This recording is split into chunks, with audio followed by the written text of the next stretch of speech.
O Vida de Jornalista tem o selo da Rádio Guarda-Chuva. Jornalismo para quem gosta de ouvir. Você gosta de ouvir? Então ouve aí essa voz. Eu, pessoalmente, sou mais favorável do que contrário à ideia de dublagem. Isso tendo em vista, principalmente, o tipo de sociedade na qual vivemos. Esse é um registro raríssimo da voz do jornalista Vladimir Herzog num depoimento para a TV Cultura no início dos anos 70 sobre dublagem no cinema. A gravação dura menos de 1 minuto e meio, é um vídeo em preto e branco, e o Herzog está segurando o microfone, vestindo uma blusa de botão de cor clara, com o cabelo preto, calvo. Ele parece bem relaxado, olhando o tempo todo para a câmera. Muita gente reclama contra a dublagem, dizendo que teremos um prejuízo estético, que seria castrar o resultado criativo do filme. Mas já estamos aceitando a dublagem na televisão. Bem, boa ou má, não importa, estamos aceitando, é um fato. Portanto, tornar o cinema acessível, eu acho que compensa o prejuízo estético, se é que esse prejuízo existe. E depois sempre haverá os pequenos cinemas... Quando eu falei o nome do Herzog, ou quando você lê o título do episódio aí no seu celular antes de apertar o play, você provavelmente buscou na sua memória uma imagem. A imagem de uma cela com a porta aberta, uma cadeira escolar em primeiro plano com uns papéis rasgados no chão, e ao fundo na parede o jornalista pendurado pelo pescoço, as pernas dobradas, naquela tentativa tosca do regime militar de encenar um suicídio, quando na verdade o Herzog tinha sido torturado e assassinado pela ditadura no DOI-CODE em São Paulo.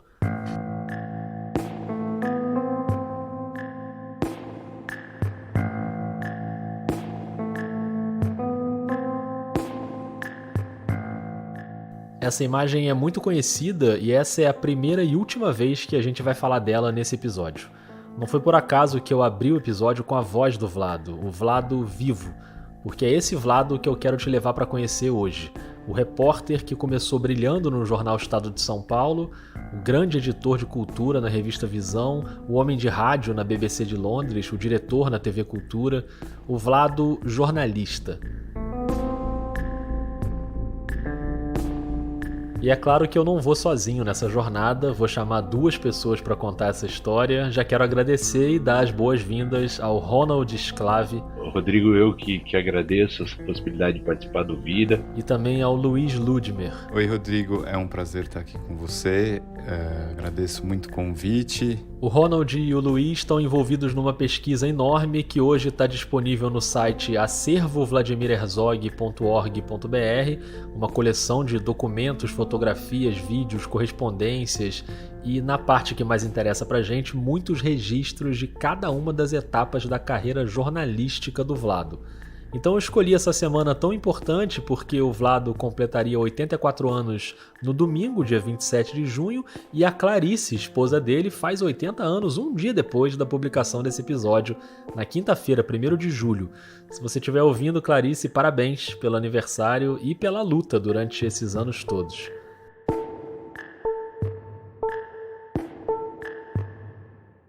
Deixa eu começar com o Ronald Sclave. Ele é jornalista e professor desde os anos 90 e ao longo dessa trajetória ele foi esbarrando com algumas figuras que tiveram muita ligação com o Vlado. Eu falo de Rodolfo Konder, que foi preso na mesma leva do Vlado lá no DOI-CODE. E o Vlado logo se aproximou de mim porque, primeiro, tínhamos assim, uma leitura muito parecida de certas coisas. Que me apresentou Sérgio Gomes da Silva. É aí que eu conheço o Vlado. Discreto, sempre debruçado sobre a prateleira, um cara genuinamente preocupado com a obra que ele estava fazendo, não se dispersava não. Que por sua vez me apresentou Marco Antônio Rocha. O Vlado era repórter do Estadão e eu era repórter da Última Hora. Então a gente se cruzava em coberturas. Mas em nenhuma dessas situações eu pensei em estudar a obra do Vlado, mas foi num contato com uma aluna, o nome dela Caroline Simões. A Caroline já tinha feito o TCC dela ali em 2017, mas ela ainda estava cumprindo algumas matérias que faltavam na faculdade, e um dos trabalhos era produzir uma reportagem de fôlego. Ela falou, olha, eu queria fazer alguma coisa relacionada ao Vlado. Eu falei, Carol, mas tudo que já tinha que ser dito sobre o Vlado já foi dito, né? Pois é, mas eu queria fazer alguma coisa sobre ele como jornalista e tal. Ela falou, eu não conheço nenhuma matéria que o Vlado tenha assinado. Aí, rapaz, fez um plim, né? Se você perguntar para 10 jornalistas quem foi Vladimir Herzog, a resposta vai começar sempre assim. Foi um cara que morreu violentamente, assassinado nos porões da ditadura. Sobre a vida não há muita coisa. E sobre a obra efetiva como jornalista não havia quase nada. Pronto, tava ali a pauta da Caroline, ela entrevistou pessoas, pesquisou no acervo do Estadão. E ela encontrou uma mina de ouro, um acervo da revista Visão, na hemeroteca da Biblioteca Mário de Andrade. A Caroline fez a reportagem que acabou virando parte das homenagens aos 80 anos do Vlado em 2017. Nós editamos uma espécie de um livreto, uma versãozinha impressa dessa matéria e distribuímos na Praça Vladimir Herzog, com a presença da Clarice, com a presença de várias pessoas ligadas ao Vlado, distribuímos para as pessoas 80 cópias daquela matéria que ela fez. Esse evento na praça marcou a inauguração de uma banca de jornal. Vladimir Herzog. Esse é o novo nome desta banca de jornais do centro de São Paulo. A banca fica na mesma praça do memorial que presta homenagens a Vlado. E estava todo mundo lá, até o Frei Leonardo Boff, teólogo, filósofo, escritor. Então nós precisamos daquela coragem que o Vladimir Herzog teve e mostrou como jornalista, denunciando essa situação. E daí eu comecei a minha história com o Vlado.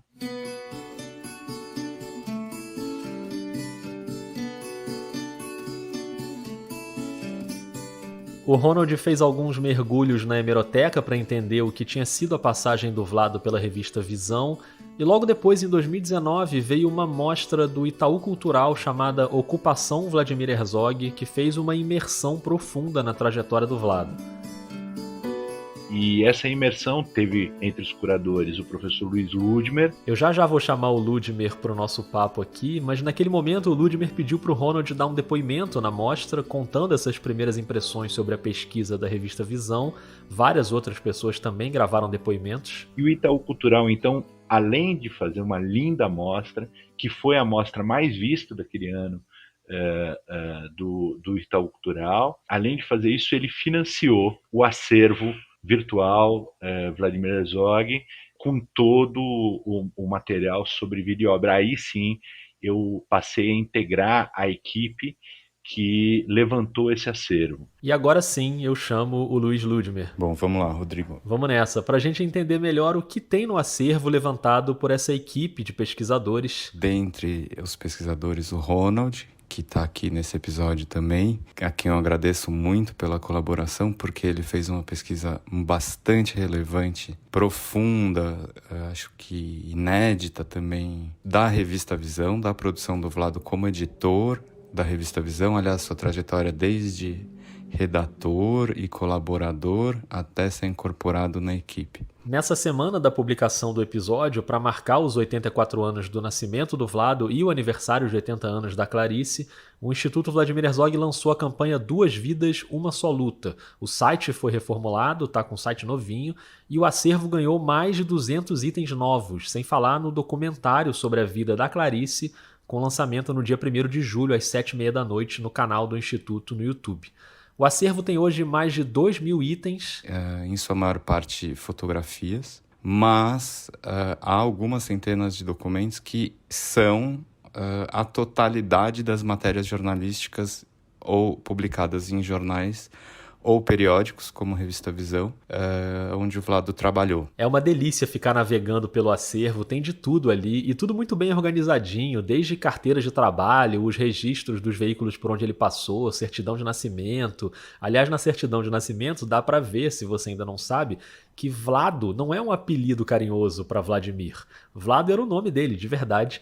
Ele nasceu em 1937, na antiga Iugoslávia, filho de um casal de origem judaica. E na Segunda Guerra, a região ali da Croácia era controlada pela Alemanha nazista. Então a família foge primeiro para a Itália, depois para o Brasil, onde o Vlado se naturaliza e adota o nome Vladimir, que era mais comum por aqui. As primeiras carteiras de identificação, aliás, ainda tinham o nome Vlado Herzog. A da Associação Paulista de Imprensa, por exemplo, registrava lá a matrícula 5346 e a função de noticiarista no jornal O Estado de São Paulo, onde ele começou. Aliás, bom gancho para a gente abrir a jornada pela carreira do Vlado, ou do Vladimir, como você quiser. A primeira dama do país quebra a garrafa de champanhe. A elegância sóbria e requintada dos novos carros desperta a admiração dos presentes.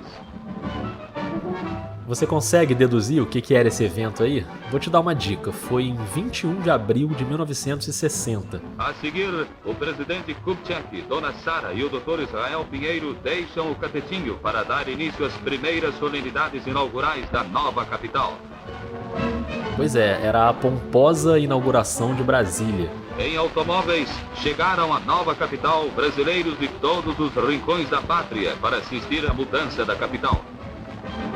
E essa foi a primeira cobertura relevante de um repórter que ainda estava começando. O Vlado iniciou a carreira dele como jornalista muito cedo, ainda durante a faculdade de filosofia lá na USP, na Maria Antônia, aqui em São Paulo. Ele já foi apresentado por um professor, ele e o Luiz Veis foram apresentados ao Perseu e Cláudio Abramo na redação do Estadão, e o Vlado começa a colaborar inicialmente um suplemento feminino, que seria o suplemento literário ou cultural. Ele vai mudando de nome. Deixa eu só perguntar para você que está ouvindo, você já se acostumou aí com as vozes? Tá tudo ok? Esse foi o Luiz Ludmer, agora a gente vai para o Ronald Sclave. Ali você tem um típico repórter em formação. Já havia ali, como o acervo também revelou, que já na formação educacional desse rapaz, o Vladimir Herzog, já havia um cara de uma formação intelectual diferenciada.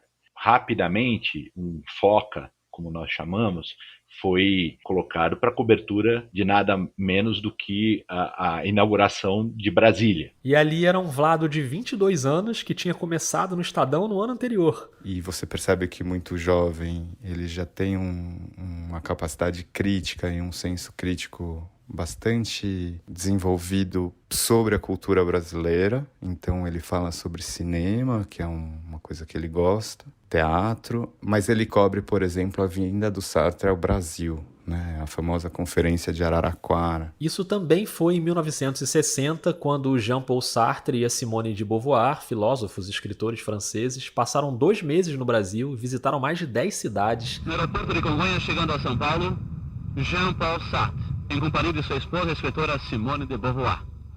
A saudação do Jean-Paul Sartre a toda a intelectualidade bandeirante e também à população de São Paulo.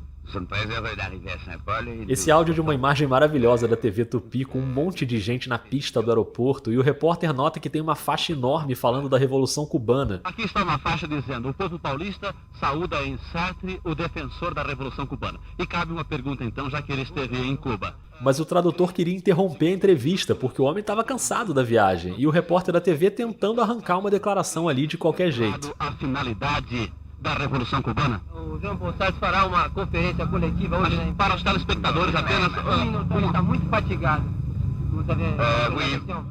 E foi essa visita, com a imprensa toda desesperada por qualquer declaração do Sartre e da Simone, que o Vlado cobriu como repórter do Estadão.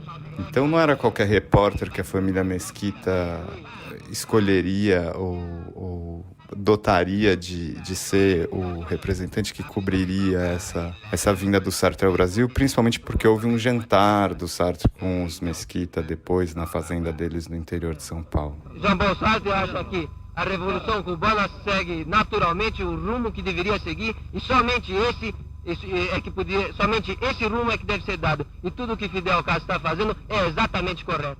Salve a Revolução! Palavra de Jean-Paul Sartre a São Paulo hoje, no aeroporto de Congonhas, sendo saudado por membros da intelectualidade bandeirante e ainda por membros da nova geração. Para que tínhamos a oferecer aos telespectadores da televisão. O final da entrevista é essa bagunça, uma gritaria, gente entrando na frente da câmera, e depois realmente rolou essa coletiva que o tradutor tinha citado. O Vlado obviamente estava lá, e no acervo tem a reprodução da página do Estadão, publicada no dia 3 de setembro de 1960, e também a transcrição da matéria, que tem um estilo de texto fabuloso. Era uma entrevista coletiva, teoricamente simples, né? Mas ele faz uma descrição tão detalhada do ambiente, das cenas, do comportamento, que o texto leva a gente para dentro daquela sala. A matéria começa assim, ó. 30 pessoas aglomeradas em torno de uma mesa. Sentado à cabeceira, um homem baixo, estrábico, nos dedos uma cigarrilha que se apaga instante a instante, a voz clara, sem inflexões exageradas, a gesticulação natural, responde durante 1 hora a perguntas de toda espécie. Sério, parece evitar os ditos irônicos, a anedota, mas sorri 2 ou 3 vezes. Ignora o acender dos flashes, os microfones que lhe são quase enfiados em pleno rosto e as conversas próximas. Jean-Paul Sartre falou ontem à tarde à imprensa, mas o número de curiosos, na maioria estudantes, era superior ao de repórteres. Entrou no salão 10 minutos depois da hora marcada, apertou a mão de 2 ou 3 admiradores, foi levado a um sofá, sentou-se, rodearam-no, levantou-se, tornou a sentar-se à cabeceira da mesa, convidou os outros a fazerem o mesmo, acendeu uma cigarrilha, olhou em volta e esperou. As perguntas se sucederam. O acervo tem 59 matérias do Vlado no Estadão, muitas de cobertura política e muitas também sobre cinema, que era outra paixão dele. Aí vem um momento fundamental para ele se formar como um jornalista de audiovisual. Logo após o Estadão, o Vlado vai para Londres, onde ele passa alguns anos como correspondente da BBC. Ele trabalhou no serviço de língua portuguesa, primeiro no rádio, mas já com a intenção de ser um jornalista de televisão e de televisão educativa. Tanto que ele não volta de Londres sem conseguir fazer um curso na BBC de telejornalismo e televisão educativa. O Vlado já também, na paralela desde jovem, desenvolve uma carreira de cineasta, e isso é uma das grandes comprovações que o acervo traz, que pouco se fala na história do Vlado cineasta, mas muito jovem ele dirige um curta-metragem, documentário, que é o Marimbás, em 63. Os marimbás eram pessoas pobres que moravam na praia do Rio de Janeiro, mas eles não eram pescadores, eles viviam dos restos de peixes descartados pelos pescadores. Quando tem peixe, a gente frita aí na praia mesmo, come aí mesmo. Tanto no jornalismo quanto no cinema, sempre esse cunho e um olhar crítico sobre a sociedade e as mazelas da sociedade brasileira. Ele fica em Londres com a Clarice e os filhos até 1970, e é nessa passagem pela BBC que a gente ganha mais uma rara chance de ouvir a voz do Vlado. A BBC apresenta Vladimir Herzog em Verdadeiro Demais para Ser Bom, adaptação de uma peça de Bernard Shaw. É uma adaptação para o rádio e ele interpreta um ladrão de joias que convence a dona das joias a participar de um golpe. Miss Mobley. Miss Mobley, não se incomode. Não é sua querida mãe? É o ladrão? Olhe, a campainha está logo a seu lado, na mesa da cabeceira. Basta apertar o botão e terá a polícia e sua mãe em cima de mim. E será uma mísera inválida o resto de sua vida. A perspectiva não é muito sedutora, é? Olhe, escute, eu tenho um plano importantíssimo a lhe propor, que mudará inteiramente sua vida. Fará da senhorita... Nesse período de Londres, ele já fazia uns freelas para a revista Visão e pensava em trabalhar com TV. Quando quiser, só peço 5 minutos. Em 70 ele volta para o Brasil, dizem os biógrafos do Vlado, com uma promessa de trabalhar na TV Cultura. Promessa que não se cumpre naquele momento. O Vlado volta logo depois do AI-5, ele chega no Brasil num momento bastante delicado. Ele e a Clarice refletiram muito nesse volta não volta, porque também eles não tinham uma garantia lá de empregabilidade, de que tudo daria certo na Europa. E o Vlado já era um sobrevivente do nazismo, tinha vindo da Segunda Guerra Mundial aos 9 anos de idade, e ele tinha o Brasil como o país dele, os pais dele estavam aqui, ele tinha conexões muito profundas com a cultura brasileira e se sentia brasileiro, sobretudo. E aí ele ingressa na Visão como funcionário. Então, o período de 70 a 75 é o período do grande amadurecimento do Vlado como jornalista, como pessoa, como homem que viveu a ditadura militar no Brasil, como o cara que mergulhou na cultura brasileira, ativando os seus contatos com a intelectualidade, etc. e tal. Então ali está o coração. O coração da produção jornalística do Vladimir Herzog é a revista Visão.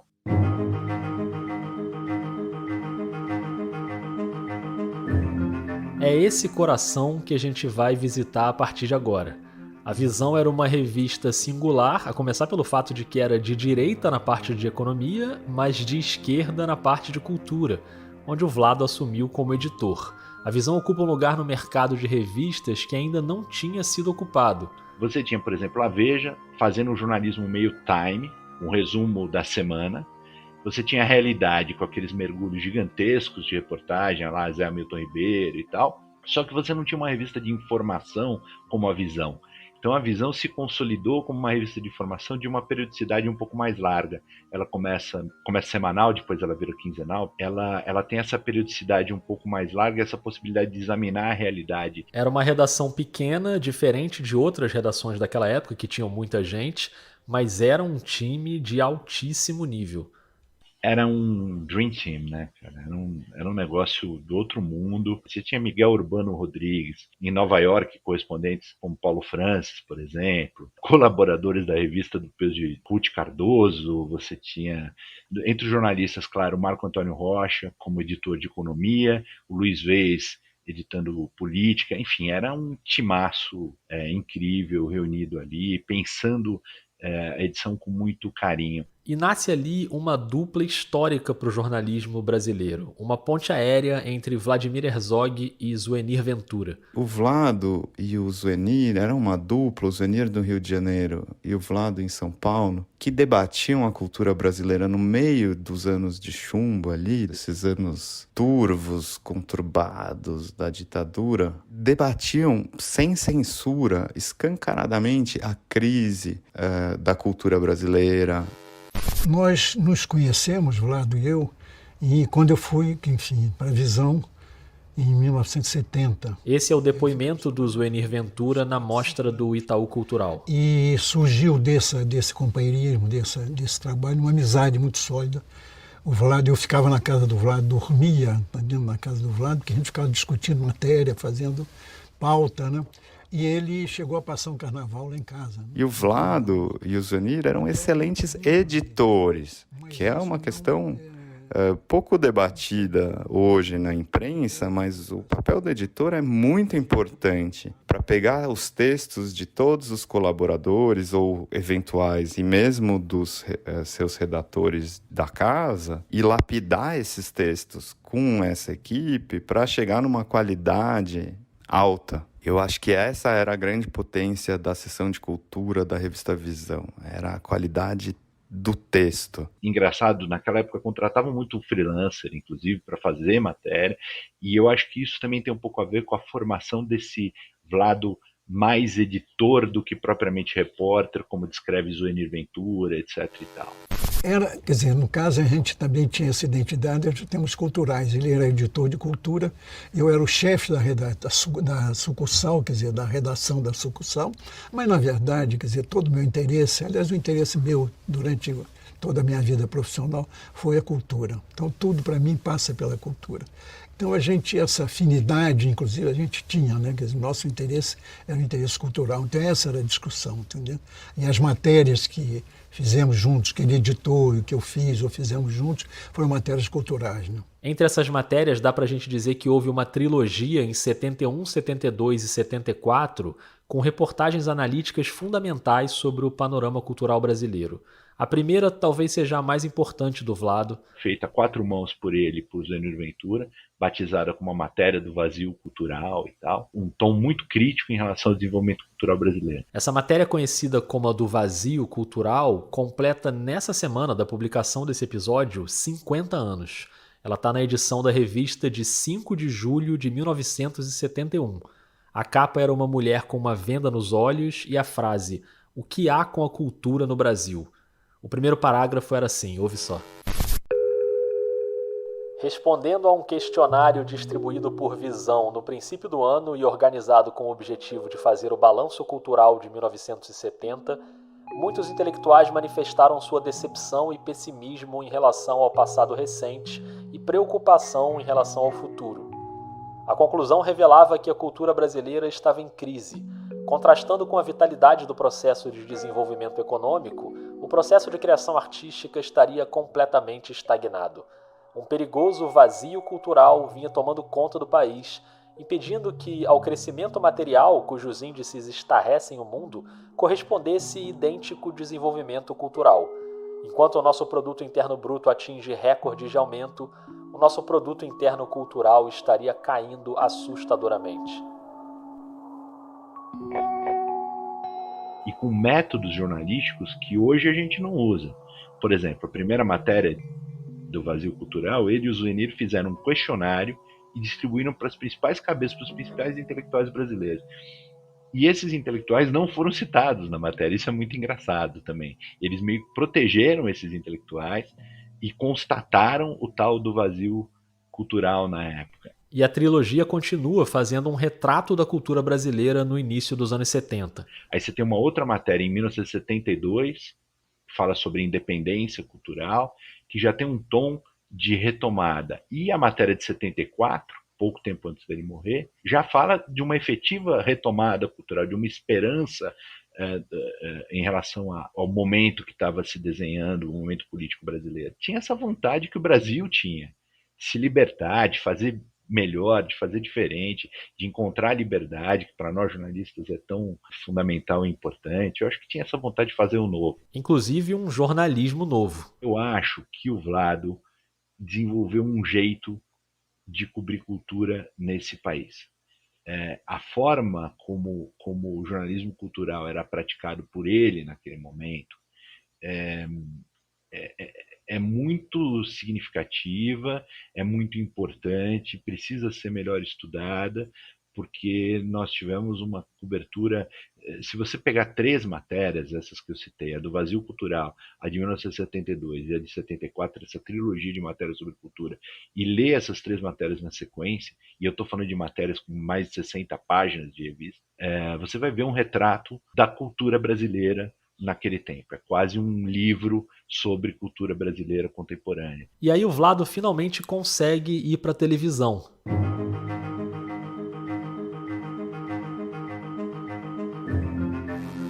O Vlado assumiu o cargo de diretor de jornalismo no dia 3 de setembro, e já nesse dia havia uma campanha claríssima contra ele e a equipe, que era toda considerada comunista.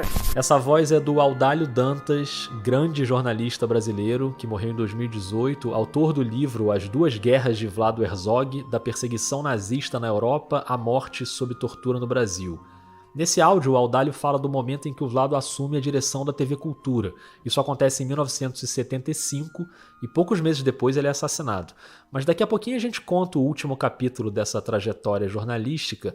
Antes eu vou fazer um intervalinho para te dar uma dica da Rádio Guarda-Chuva.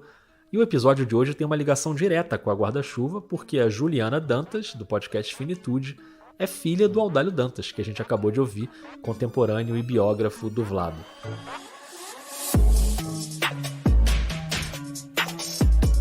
Além do Finitude, a dica que eu quero te dar hoje é o Põe na Estante, o clube do livro em áudio da Gabriela Maier, que tá curtindo merecidíssimas férias depois de uma temporada fantástica, só com livros clássicos. Termina com A Metamorfose, do Kafka, com um personagem que um belo dia acorda transformado numa barata, né? Eu fico bastante tenso com baratas, mas você sabia que o inseto do livro pode não ser uma barata? Fiquei um pouco chocado com essa informação, eu soube disso ouvindo o episódio. Então se você ainda não ouviu, vai lá e não precisa ter lido os livros não, tá? Pode ir, porque é uma dose bem aceitável de spoilers, não atrapalha em nada. Te lembrando também que terminaram as aulas da oficina de podcasts do Vida em junho. Na próxima quarta eu vou publicar os 2 mini episódios que a gente produziu nas turmas. Os 2 são sobre jornalismo nas periferias. E se você quer fazer oficina, as próximas turmas devem ser em agosto. Já tem uma lista de espera. Então me manda logo um e-mail para podcastvidadejornalista@gmail.com e aí eu já te coloco aqui na lista. Beleza? Vamos voltar para o episódio?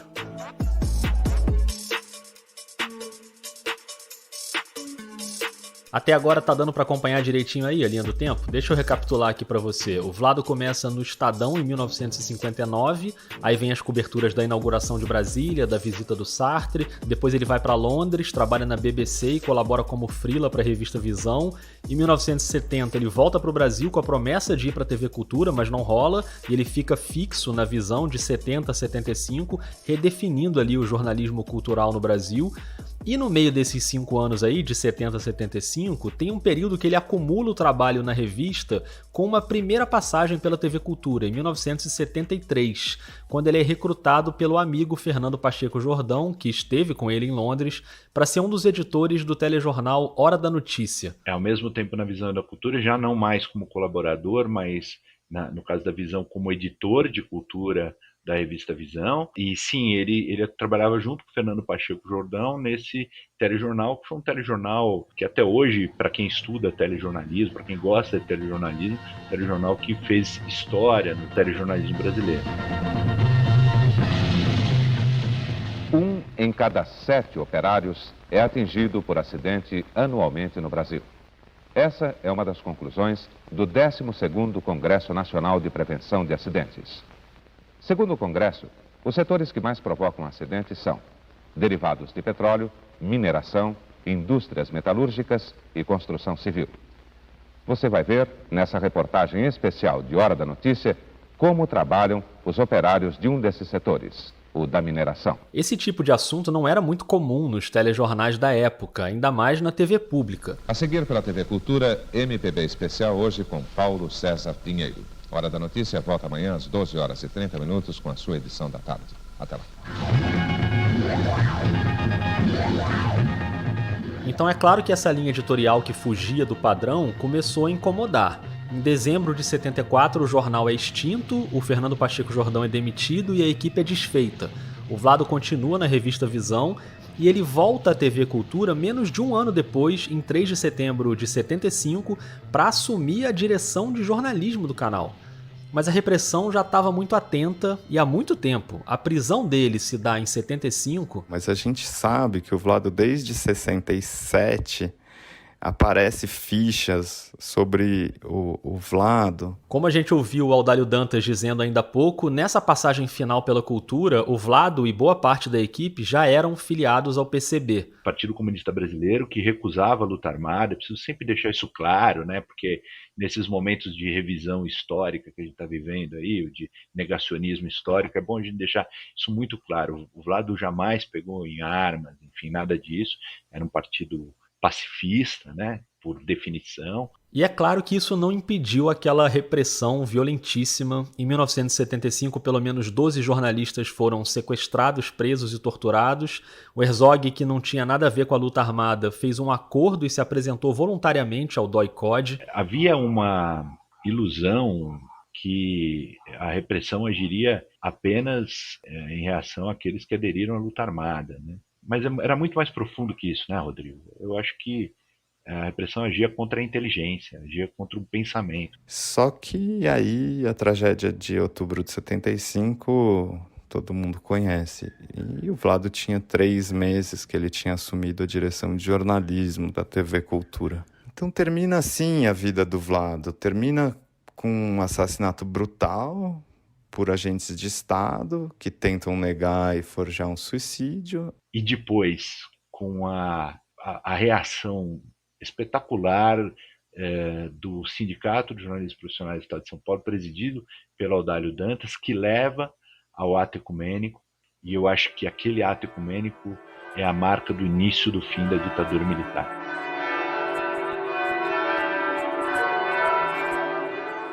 Em nome de Deus, homem, nós pedimos paz. Nós desejamos a paz. A paz. Esse é o Audálio Dantas discursando durante o culto ecumênico dirigido por Dom Paulo Evaristo Arnes no dia 31 de outubro de 75, na maior manifestação pública de repúdio à ditadura desde 1964, diante de 8.000 pessoas na Catedral da Sé, em São Paulo.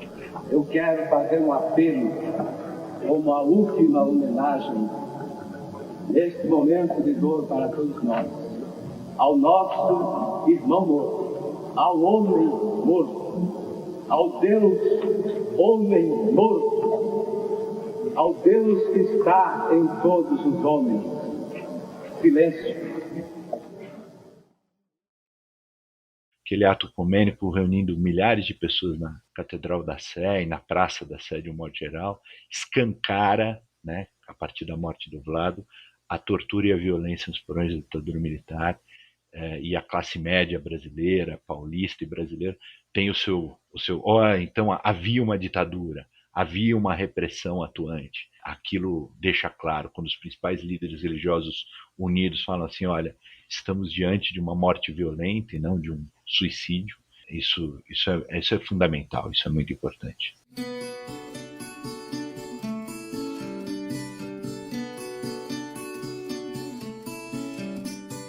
A trajetória de um jornalista brilhante foi interrompida brutalmente no dia 25 de outubro de 1975, e como a gente está num podcast de jornalismo, fica essa reflexão sobre o legado que aquela geração deixa pra gente hoje. E essa geração do Vlado era uma geração que tinha um pensamento. Luiz Ludmer diz isso. Talvez tenha sido a última grande geração de jornalistas com uma visão de mundo muito ampla, né? Uma visão de mundo muito maior do que as áreas que cobriam, né? Eles tinham visão política, mesmo cobrindo esporte, ou cobrindo economia, ou cobrindo cultura, né? Tinha visão cultural, mesmo cobrindo economia, e daí por diante. Quer dizer, você tinha uma visão de mundo muito elaborada. E esse acervo que a gente tem hoje, eu acho que ele é um ato histórico de reparação, de memória, de verdade sobre quem foi o Vlado e explica um pouco por que ele talvez incomodasse tanto como a imprensa hoje incomoda o nosso governo. Acho que tem que entender o que quer dizer o papel da imprensa num país em que a democracia está em risco.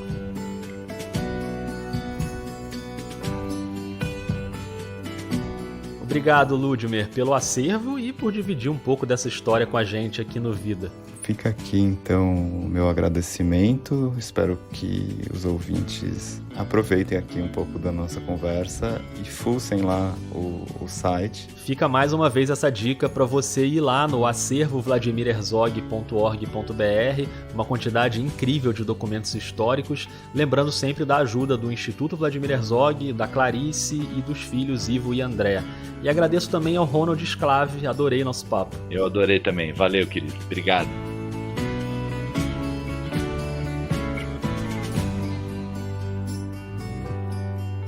Valeu demais. Só que antes de terminar, falta uma coisa ainda. Depois dessas últimas reflexões aí do Ronald e do Ludmer sobre a geração do Vlado e a comparação com a geração de hoje, eu fiquei com vontade de ouvir uma pessoa que sempre conversa comigo sobre jornalismo e política, uma pessoa que vira e mexe é citada aqui no Vida e já foi citada hoje, a Juliana Dantas, filha do Audálio. Então eu resolvi ligar pra ela. Ligar não, né? Que hoje ninguém liga mais pra ninguém. A gente combinou uma chamada. Eu adoro esse efeitinho do Skype porque ele faz você imaginar uma chamada de vídeo. Mas nesse caso ele é fake, eu não uso o Skype há vários anos. Mas não importa, vamos lá. Atende aí, Juliana. Olá. Olá, tudo bem? Acordei brasileira, mas tô bem. E você? Não é simples acordar brasileiro. Não. A gente falou no episódio, você não ouviu porque você não estava ouvindo o episódio, mas eu estou editando, então eu ouvi. A gente acabou de falar sobre essa questão da participação do seu pai, inclusive, naquele momento do ato ecumênico, quando seu pai era presidente do sindicato, e aquilo leva a um momento em que escancara totalmente o que estava acontecendo na ditadura e o que aconteceu com o Vlado. O seu pai estava num papel central ali, naquele momento, para acabar com a ditadura que existia no país naquele momento, o que de fato aconteceu tempos depois. Mas agora a gente está de volta a um momento em que a democracia está ameaçada, né? Então, você costuma refletir sobre isso? Seu pai estava naquele momento lá e você está nesse momento aqui agora? O tempo todo. Eu penso nisso sempre e penso nisso com muita angústia.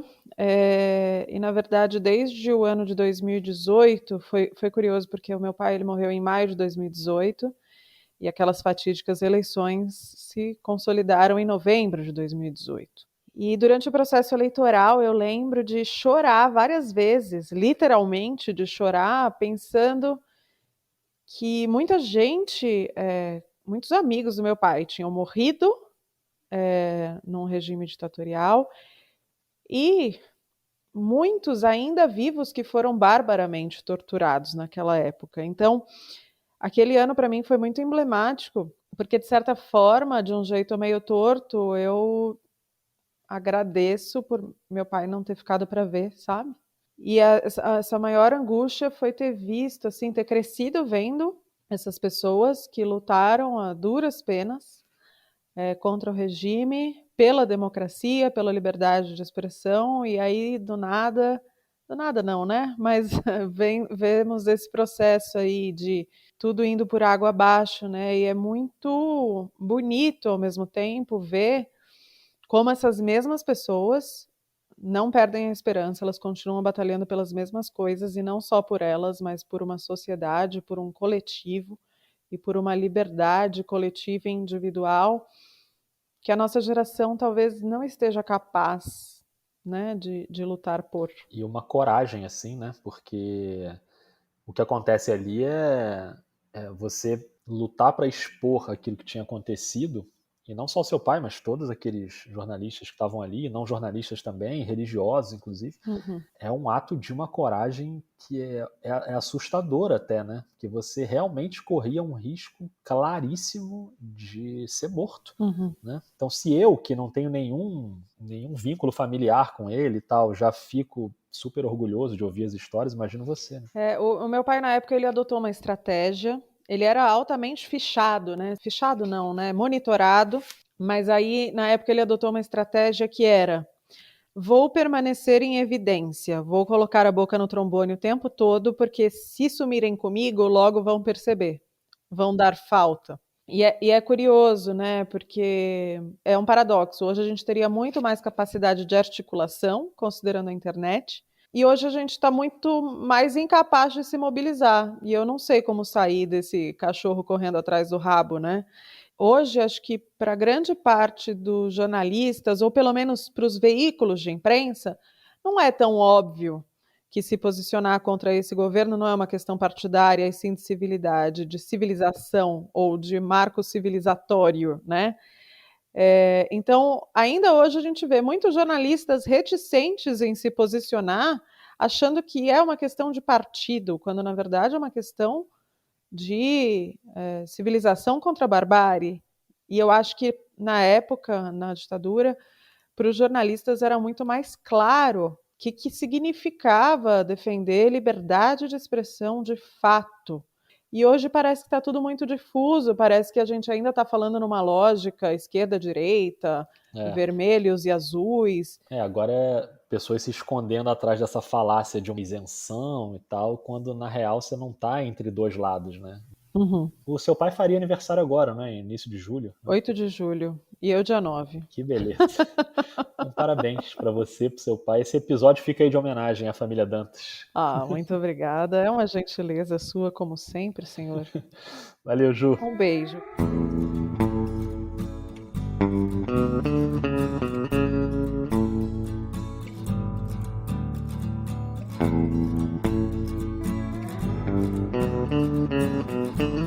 Obrigado a você que ouviu até aqui. Eu sou o Rodrigo Alves, responsável por todas as etapas de produção do podcast, a pauta, as entrevistas, o roteiro, a apresentação, a edição. O Vida de Jornalista é um podcast independente financiado pelos ouvintes, então se você gosta do Vida e pode contribuir mensalmente, dá uma olhada lá nos planos de apoio no Catarse ou no PicPay. Nesse episódio você ouviu áudios do Acervo Vladimir Herzog, do canal do Instituto Vladimir Herzog no YouTube, da TV Cultura, da BBC, da TV Gazeta, do Portal EBC, da TV Tupi e do Itaú Cultural. Vai lá no Twitter ou no Instagram, compartilha o episódio para mais gente ouvir e me conta o que você achou. A @ é vida_jornalista e o e-mail é podcastvidadejornalista@gmail.com. Eu volto daqui a 15 dias e se tudo der certo, eu já volto vacinado, hein? Se você virar um jacaré, é problema de você, pô. Sai pra lá, rapaz, vai assombrar outro. Um beijo, um abraço e até mais.